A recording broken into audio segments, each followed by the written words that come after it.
as an HBCU grad and having a lot of experience, what are your feelings about where the SWAC is right now with some of the MEAC schools coming in? What are your feelings about the future of the SWAC?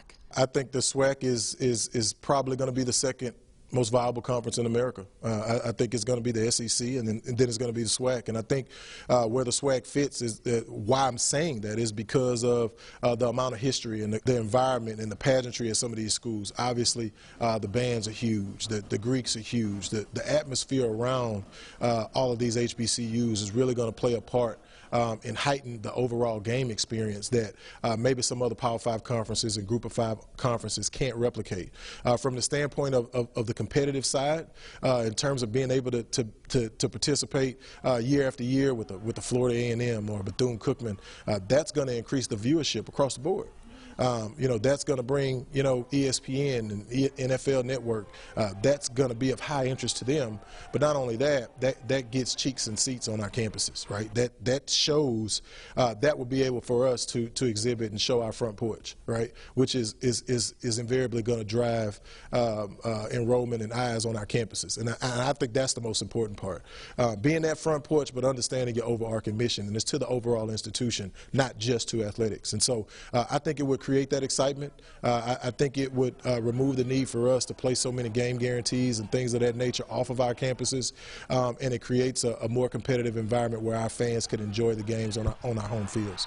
In terms of the MEAC, I think the MEAC will recover. I think, the MEAC has a footprint up the East Coast, and there are some opportunities for them to grow in terms of geographically for some schools up there, whether that be, looking at maybe some schools to come over from other conferences or maybe call a few schools up from Division II. But I think the MEAC won't be down for long, but I'm so grateful for the leadership of our conference administration, Dr.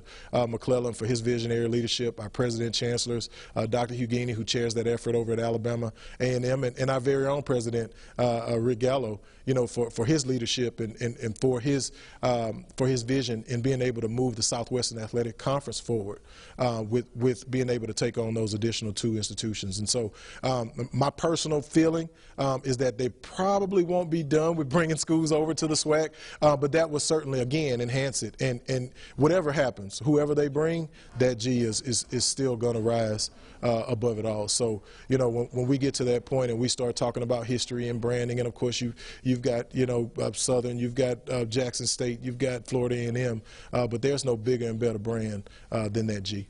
Transitioning over to the hardwood now, you've been busy, extended both basketball coaches. What excites you the most about these coaches and the future of your basketball teams? Well, I think they're going to be competitive. The vision is clear. The culture is set. Competitive excellence. And whenever you talk to Coach Jackson and Coach Murray, they'll repeat that. You'll feel it. It resonates throughout our department now. It's a great feeling.